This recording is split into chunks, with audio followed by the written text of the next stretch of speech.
है दोस्तों इसका थर्मोस्टेट, बिजली का बिल और इसकी कूलिंग, वो दोनों चीज़ें बेस करती हैं दोस्तों इस थर्मोस्टेट पे। अगर अस्सलाम वालेकुम दोस्तों, गर्मियाँ आ गई हैं। गर्मियों में फ्रिज इस्तेमाल करना हर बंदे की ज़रूरत है, लेकिन महंगाई और ज़्यादा बिलों की वजह से हर बंदे की यही कोशिश होती है कि किसी ना किसी तरीके से बिजली के बिल में कमी लाई जाए। यानी कि हर बंदा यही हरबा इस्तेमाल करता है कि फ्रिज को रात का टाइम बंद कर देते हैं और सुबह चला देते हैं। तो दोस्तों ये हरबा भी किसी हद तक ठीक है, लेकिन अगर मैं आपको दो ऐसी चीज़ें बताऊँ जिन पर अगर आप अमल करें तो आपको फ्रिज बंद करने की टेंशन ही नहीं होगी। आपका फ्रिज खुद ब खुद ही बंद होगा और खुद ब खुद ही ऑन होगा। यानी कि आपको रात को बंद करने की ज़रूरत नहीं पड़ेगी। आप अगर 24 घंटे चलाते हैं, ऐसी अगर जो मैं आपको जो चीज़ें बताऊंगा उन पर अमल करते हैं, तो आपको जो 24 घंटे फ्रिज चलना था, वो आप जिस तरह से रात को 12 घंटे बंद कर दिया था, तो आपका फ्रिज 16 घंटे भी बंद रह सकता है, 18 घंटे भी बंद रह सकता है, 6 घंटे। वो दोस्तों बेस करेगा आपके यूज़ पे, आपके इस्तेमाल पे। मैं ऐसा आपको नहीं कहूँगा कि भैया आपका 24 घंटे में से सिर्फ 6 घंटे चलेगा और फिर 24 घंटे आपकी कूलिंग रहेगी। वो आपके इस्तेमाल पर डिपेंड करेगा। लेकिन मैं आपको दो ऐसी चीज़ें बता दूंगा इंशाल्लाह ताला, अगर आप उन पर अमल करेंगे और उसके बाद आप रात को बेशक बंद भी कर देते हैं, तो इंशाल्लाह ताला आपकी बिजली के बिल में जो पहले जो आपको कमी नज़र आ रही थी, उससे ज़्यादा बेहतर आपको बिजली के बिल में और ज़्यादा कमी नज़र आएगी। तो दोस्तों इसके लिए जो मेन चीज़ है वो है दोस्तों इसका थर्मोस्टेट, बिजली का बिल और इसकी कूलिंग, वो दोनों चीज़ें बेस करती हैं दोस्तों इस थर्मोस्टेट पे। अगर आप ये कहेंगे कि भाई थर्मोस्टेट की सेटिंग है तो वो हमें पता है, ऐसा बिल्कुल नहीं है। बिजली के बिल का थर्मोस्टेट के साथ क्या ताल्लुक, इसका सेटिंग का अगर मसला है तो वो मैं आपको बता देता हूँ। सेटिंग का इसका कोई इशू नहीं होता। वो मैं आपको बताता हूँ कि बिजली का बिल का ताल्लुक इसके साथ कैसे है या कूलिंग का ताल्लुक इसके साथ कैसे है, तो वो मैं आपको बता देता हूँ। कि सबसे पहले तो हम ये जानें कि इसका काम क्या होता है। जो थर्मोस्टेट होता है वो दोस्तों क्या करता है कि इसके अंदर एक सेंसर होता है, जो यानी कि कूलिंग पूरी होने पर इसका जो सेंसर है वो पीछे जो इसका कंप्रेसर लगा हुआ है उसको बंद करवा देता है। यानी कि जब कंप्रेसर बंद होता है तो आपकी फ्रिज बंद हो जाती है। इसका जो मेन काम होता है वो यही होता है कि कूलिंग पूरी होने पर ये कंप्रेसर को बंद करवा देता है, यानी कि ट्रिप करवा देता है, यानी आपकी फ्रिज बंद हो जाती है। जब आपकी कूलिंग कम होती है तो फिर ये क्या करता है, कंप्रेसर को दोबारा ऑन करवा देता है, यानी कि फ्रिज को दोबारा ऑन कर देता है। इसका मतलब ये हुआ कि अगर आपकी फ्रिज में कूलिंग ज़्यादा देर बरकरार रहती है, 6 घंटे आपकी कूलिंग इस सेंसर के हिसाब से स्टे करके रखती है, तो इसका मतलब 6 घंटे आपकी फ्रिज बंद रहेगी।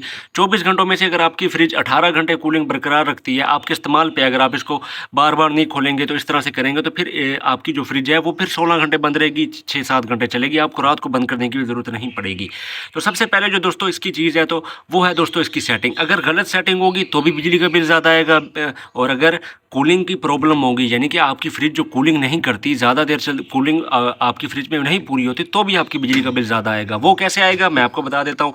अगर सेटिंग गलत है तो इस सेटिंग की बेस पर इसने सेंस करना है दोस्तों कूलिंग को। तो जब आपकी सेटिंग गलत होगी तो गलत सेटिंग पे जब ये सेंस करेगा तो उसका जो आपका टेम्परेचर है, जो कूलिंग है, वो जिस सेटिंग पे आपने एडजस्ट किया हुआ है उसी सेटिंग पे ये कूलिंग पूरी होगी। तो इसका मतलब ये ज़्यादा देर चलता रहेगा, कूलिंग पूरी करने में ज़्यादा टाइम लगाएगा, और उस गलत सेटिंग की वजह से उस टेम्परेचर पर ये इसको ट्रिप करवाएगा और उसी टेम्परेचर पर ही इसको ये ऑन करवाएगा, ऑन ऑफ करेगा।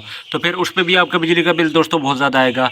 और जो दूसरी चीज़ है वो है दोस्तों कूलिंग। अब कूलिंग का इसके साथ क्या ताल्लुक है बिजली के बिल के साथ, अगर देखें दोस्तों, इस सेंसर का जो काम होता है वो कूलिंग पूरी होने पर कंप्रेसर को बंद करवाना होता है। अगर आपकी फ्रिज में कूलिंग पूरी ही नहीं हो रही, यानी कि आपकी फ्रिज में कूलिंग कम है, जिस तरह बाज़ लोगों की यही होता है कि कूलिंग नहीं करती फ्रिज, या ज़्यादा देर कूलिंग का जो मसला वो हमारे पास आता है, तो जब तक आपकी कूलिंग पूरी नहीं होगी तब तक थर्मोस्टेट ने ट्रिप नहीं करवाना, यानी कि कंप्रेसर को ऑफ नहीं करना। यानी कि तब तक कंप्रेसर चलता रहेगा जब तक इसकी कूलिंग पूरी नहीं हो जाती। अगर फ़र्ज़ करें आपकी फ्रिज 24 घंटे चलती है और 24 घंटों में भी आपकी कूलिंग इसके अंदर नहीं रुकती या स्टे नहीं करती, तो तब तक आपकी फ्रिज चलती रहेगी, आपका बिजली का बिल तब भी ज़्यादा आएगा। अब दोस्तों जो मेन चीज़ है वो मैंने आपको यही बताना है कि कूलिंग को हमने जल्दी जल्दी कैसे पूरा करवाना है। फ़र्ज़ करें आपकी फ्रिज 8 घंटों में कूलिंग पूरी करती है, तो हमने उससे 4 घंटों में किस तरह से कूलिंग पूरी करनी है, वो टिप्स मैंने आपको बतानी है, ताकि आपकी फ्रिज के अंदर एक तो कूलिंग स्टोर है, वो तो हर बंदे को पता है, लेकिन फ्रिज से कूलिंग जल्दी किस तरह से करवानी है, ज़्यादा जो कूलिंग 6-8 घंटों में हो रही है वही कूलिंग 2-3 घंटों में कैसे पूरी होगी। यानी कि जो कूलिंग का प्रिंसिपल है वो किस बेस पे होता है, मैंने आपको यही बताना है कि कूलिंग आखिर किस वजह से होती है और किस वजह से कूलिंग कम होती है, वो चीज़ें आज आपको मैं वीडियो में बताऊंगा। तो सबसे पहले चीज़ जो है दोस्तों वो है इसकी सेटिंग। आपने सबसे पहले तो इसकी ठीक सेटिंग कर लेनी है थर्मोस्टेट की। अगर आपकी सेटिंग गलत होगी तो भी बिजली का बिल ज़्यादा आएगा। तो सबसे पहले आपने देखना है कि ये जो थर्मोस्टेट होता है इसकी जो सेटिंग होती है दोस्तों, इसको बाहर के टेम्परेचर के हिसाब से एडजस्ट किया जाता है। तो यहाँ पे जो 0 से लेकर आपको यहाँ पर जो नंबर है वो मैक्सिमम तक मिलेंगे। तो बाज़ फ्रिजों में 0 की जगह दोस्तों ऑफ होता है, बाज़ में 0 का ऑप्शन होता है। उसके बाद आपको 1 2 3 इनका ये मकसद होता है दोस्तों कि इनको आपने बाहर के टेम्परेचर के हिसाब से एडजस्ट करना होता है। तो आपको एक मैं कुलिया बता देता हूँ कि यहाँ पे 1 का मतलब जो है वो उसके आगे अगर आप 0 लगा लें तो ये 10 हो जाएगा, 2 के आगे 0, तो हर एक डिजिट के आगे आप 0 लगा दें तो वो इसका फिर इस तरह से 10 20 30 इस हिसाब से बन जाएगा। अब इसको आपने क्या करना है, इसको आपने बाहर के टेम्परेचर के हिसाब से इस तरह से सेट करना होता है कि अगर बाहर का टेम्परेचर 10 डिग्री है तो आपने इसको 1 पे रखना है, बाहर का टेम्परेचर 20 डिग्री है तो 2 पे, 30 डिग्री तो 30, इसी तरह 60 डिग्री है तो 60 पे आपने ले जाना है। और उसके बाद दोस्तों क्या होता है, गर्मियों में जो मॉडरेट टेम्परेचर होता है दोस्तों वो होता है 40 से 50 के दरमियान, हर इलाके का ज़्यादातर यही होता है, या 30-40 या 40 से 50। तो आपने गर्मियों में, पूरी गर्मियों में इसको 4 से 5 के दरमियान एडजस्ट कर देना है, सिर्फ इस तरह से सिंपल 4 से 5 के दरमियान इसको आपने सिंपल एडजस्ट करके छोड़ देना। तो आपको ये एक आइडियल टेम्परेचर रहेगा, इस पे आपको किसी किस्म की डेली वाइज चेंजिंग नहीं करनी होगी। आप ये कर छोड़ दें पूरी गर्मियों, आपका जो बिजली का बिल है वो भी कम आएगा और आपको इंशाल्लाह ताला कूलिंग में भी ज़्यादा बेहतर और वाज़ेह फ़र्क नज़र आएगा और आपको बार बार इसको चेंज करने की भी ज़रूरत नहीं पड़ेगी। ये होगी दोस्तों इसकी सेटिंग।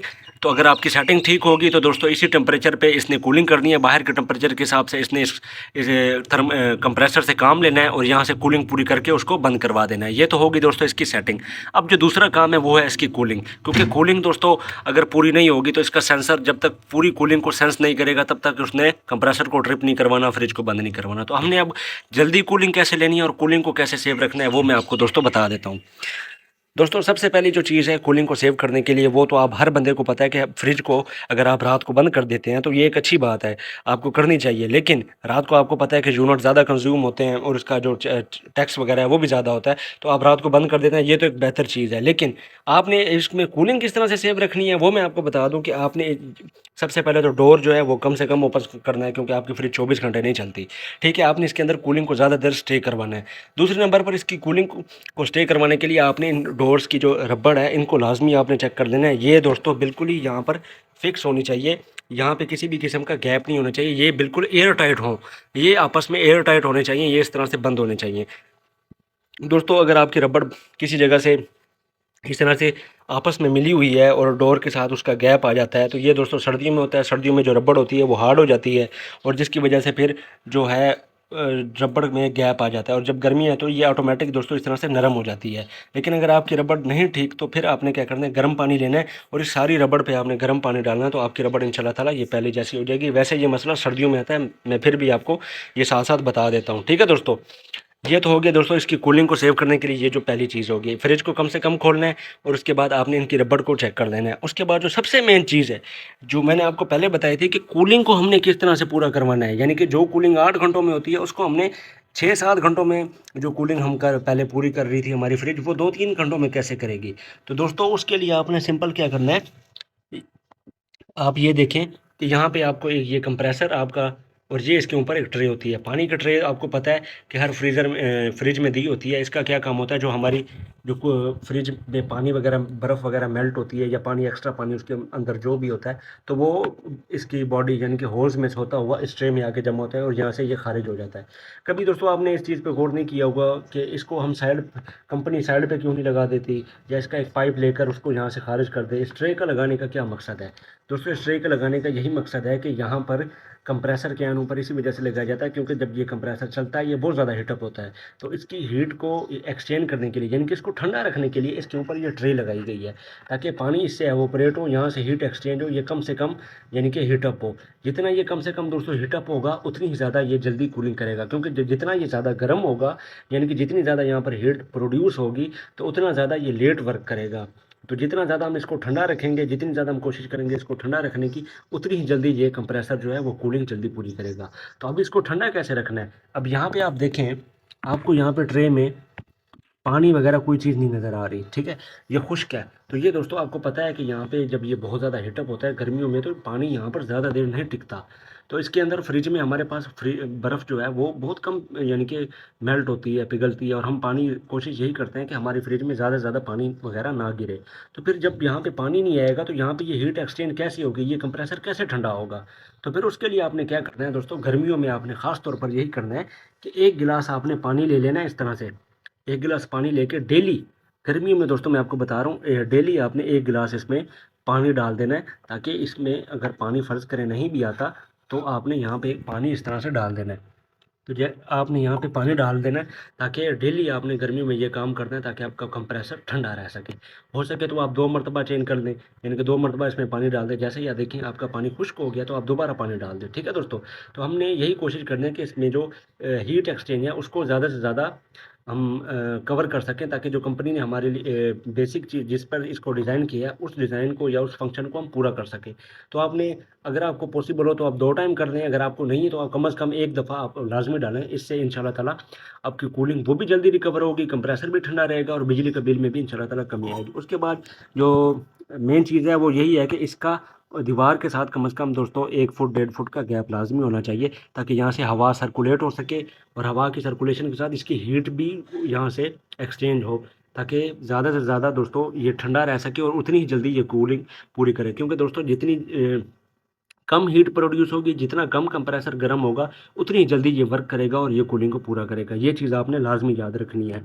तो इसके लिए मैंने आपको पहले बताया कि पानी डालना है और इसके साथ दीवार से कम गैप होना चाहिए 1 डेढ़ फुट का, ताकि हवा सर्कुलेट हो सके। बिल्कुल आपने टच नहीं करनी।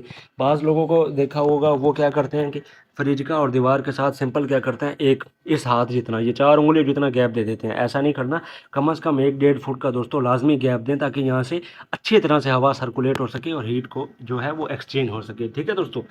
तो ये दोस्तों, ये एक चंद 2-4 चीज़ें थी जो मैंने आपको बताई हैं। अगर आप इन पर अमल करेंगे तो इंशाल्लाह ताला आपकी बिजली के बिल में पहले की निस्बत बहुत ज़्यादा कमी आएगी। तो आप इन पर अमल कीजिएगा। अमल करने के बाद मुझे कमेंट में बताइएगा कि आपको इससे जो है वो फ़र्क महसूस हुआ या नहीं। तो दोस्तों, ये वीडियो आपको कैसी लगी? वीडियो अच्छी लगी तो वीडियो को लाइक, शेयर और चैनल को सब्सक्राइब लाज़मी कीजिएगा। इंशाल्लाह ताला इस तरह की मालूमाती वीडियो मैं अपने चैनल पर और भी अपलोड करता रहूँगा।